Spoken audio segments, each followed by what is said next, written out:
Hi everyone! Welcome to another episode of Sia Properties House Tour. So for today's video, yung featured property natin is this ready for occupancy unit dito sa Hillsboro, Tanawan. But before we start, please click like, subscribe, and hit that notification bell for more updates. This is Abby Federico, your property house.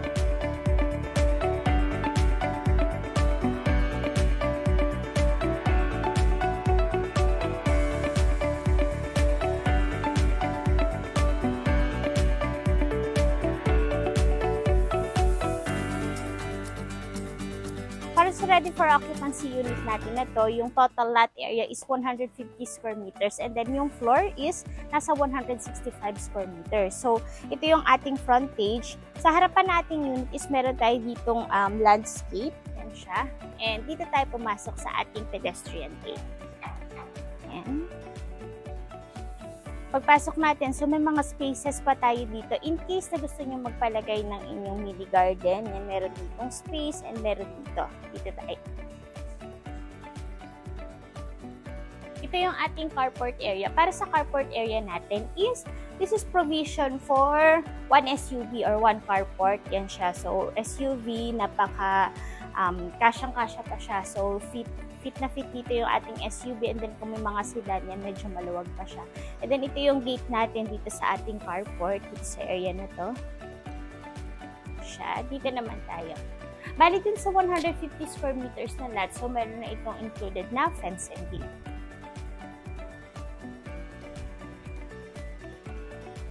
And ito yung ating service area, so meron na tayo dito na lababo. So, pwedeng dito yung iyong laundry area and meron na tayo ditong mga yan, yung mga outlet, outdoor outlet. Dito naman tayo sa likod.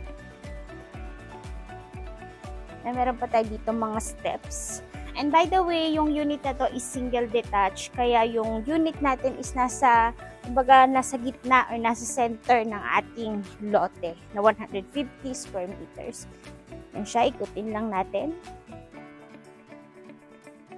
Ayan, so tigil muna ako. Dito sa unit na to, ang kagandahan dito, yung harapan ng unit is nakaharap siya sa ating amenity area. Yan yung nasa likod natin, yung amenity area. Mamaya sa second floor, kasi may balcony to, so mas maipapakita namin sa inyo yung ating amenities. So tara na sa loob.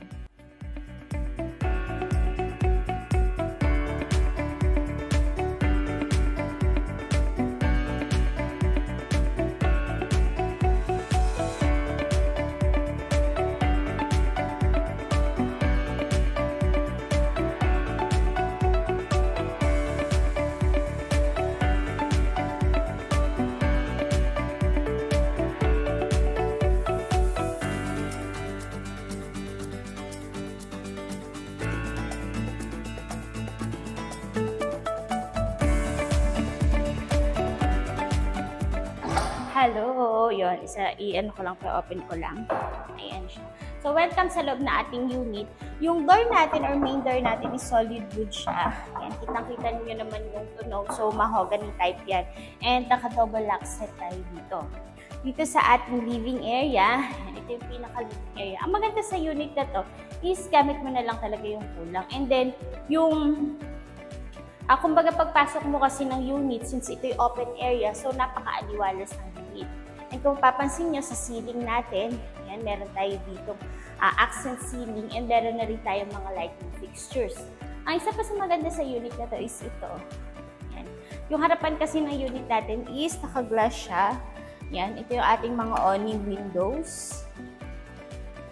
Yan, and may mga screens na rin yan. Kaya mas nakakadagdag siya sa ventilation and as well as yung direct sunlight or yung natural light is direct na pumapasok sa unit. So, tulad ngayon, ngayon is mga nasa 11 AM na. Yan, hindi na kami nagbukas ng ilaw kasi maliwanag naman dito sa likod. Dito naman tayo. Yan, dito naman sa area na to, pwedeng dito yung iyong dining area. Sa dining area natin, so included yung ating mga lighting fixtures tulad nito. Yan siya. And then please take note na yung kinamit na tiles dito is 60 by 60 tiles. Yan, color white. So yung idea ng bahay na to or yung layout ng bahay na to is majority white ng loob. So dito sa kitchen natin, yan, included yung ating mga cabinet. So as you can see hanggang taas, yung ating cabinet, yan ang ang tatayog, kumbaga. Sa word ng Batangas is ang tatayog, ang tataas. Included yung ating mga overhead cabinets and yung ating mga under-counter. Tulad dito, mga under-counter cabinets. Yan. And may provision tayo dito just in case na gusto mong magpalagay ng iyong gas range.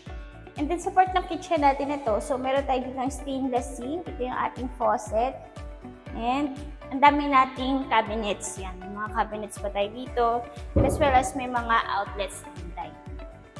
Ang isa din sa advantage ng unit na to dito sa ground floor kasi is meron itong ground floor bedroom. Dito siya. Kasi ayan. So, puting-puti ang linis tingnan. Dito sa ground floor bedroom natin, so meron dito mga outlets na. So, ready na to. And kasya dito kahit mga single size bed. Pwede rin to as your home office. Yan siya. Halimbawa, mga kung isa kang virtual assistant or sa office or sa bahay ka nag-o-office. So, bagay na bagay ito sa'yo. And just in case may mga kasama tayong PWD or mga elderly sa bahay, pakita ko lang dito, itong door na to. Ayan. Itong pintuan natin na to, ito yung access papunta sa ating service area na pinakita ko sa naunang part ng ating video. Ayan. So, dito sa ating ground floor, meron pa tayo dito ground floor toilet and bath. Yan. Dito yan sa ilalim na part ng ating home. So, na-maximize talaga yung space dito kasi minsan nagiging sa ibang layout ng bahay, so open space lang to. Ang ginawa ni developer is ginawa siyang toilet and bath. Siya. So, meron na tayo itong shower, na-flush yung toilet natin, and meron tayo dito na lavatory. Recap muna tayo bago tayo umakyat sa second floor. So, ito yung unit na ina-offer namin dito sa Hillsborough, Tanawan, Barangay Santor, Tanawan, Batangas. Yan siya. Yung total lot area is 150. And then, yung floor is 165 square meters. Meron tayo dito one carport. This is a single detached unit. And meron tayong living area, dining, kitchen area. Meron tayong isang bedroom dito. And toilet and bath. Tara na second.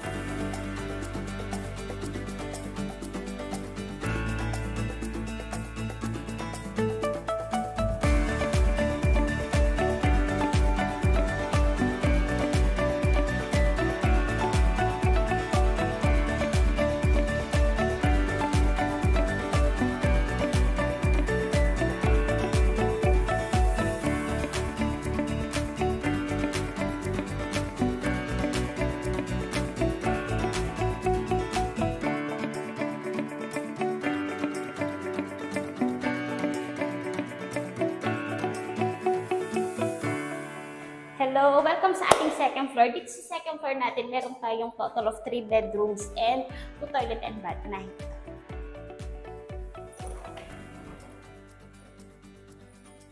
Ayan. Ito yung ating master's bedroom. Yan, napaka-spacious na ating master's bedroom. Pwede ka dito maglagay ng iyong king size bed para sa king size bed. Dibawa dito mo siya lalagay. So, napakalaki pa ng matitira na space sa'yo. And ang maganda dito sa ating master's bedroom is ito. Ayan. Kitang-kita mo yung ating amenity area. So, dito sa left side is kitang-kita yung swimming pool natin, yung clubhouse, ayan siya. Para sa master's bedroom natin is may sarili ito or meron itong ensuite toilet and bath. Ayan, ito yung ating master's toilet and bath. Para sa master's toilet and bath natin is floor to ceiling tiles. Yung ginamit yan siya. So, meron tayo ditong rain shower. Yan, meron tayong faucet. And, fashion toilet plus meron tayong lavatory. So, pwedeng lagyan mo na lang ito ng iyong bidet. And then, may mga abang naman ito in case na gusto nyo magpalagay na inyong water heater. Puntahan naman natin yung ibang bedrooms.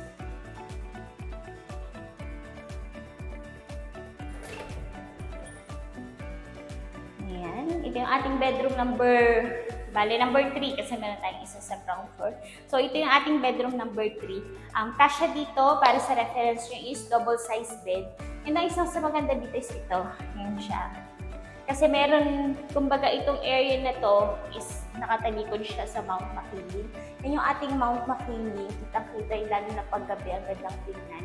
And then yung location nga pala ng property na to is less than 5 minutes away lang siya from Tanawan or sa Pantex. For example, galing ka ng Manila and gusto mo yung feel ng para kang nasa province, pero yung accessibility is napakabilis lang going to and from Manila. So, isa ito sa pinakamagandang options namin dito sa Batangas. Puntahan natin bedroom number 4.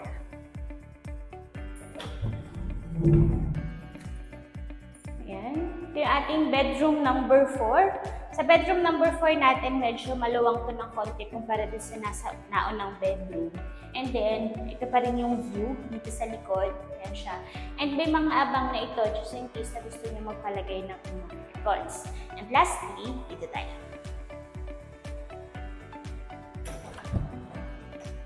Ayan, ito yung ating common toilet and bath. Para sa common toilet and bath natin is halos ka-size lang ito ng nasa masters.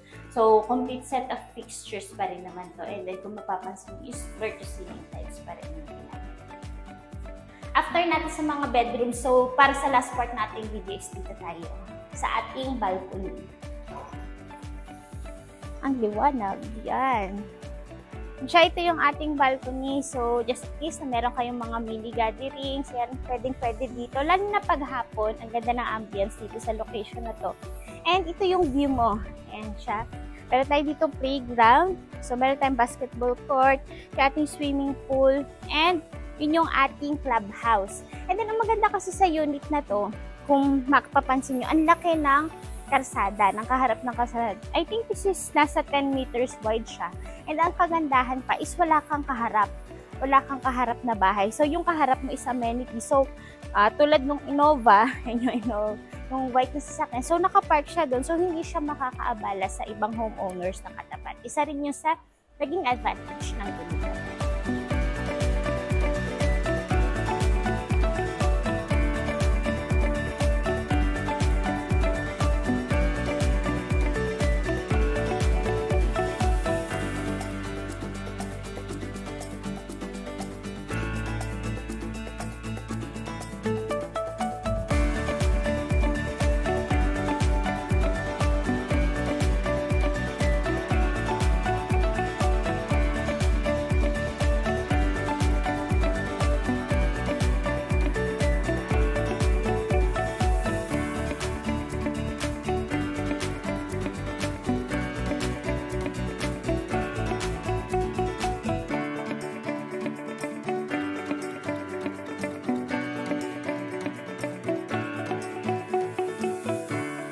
Kaya kung naghahanap ka ng ready for occupancy unit dito sa Tanawan, Batangas, ilalagay namin yung full details ng property and then yung price. Thank you for watching!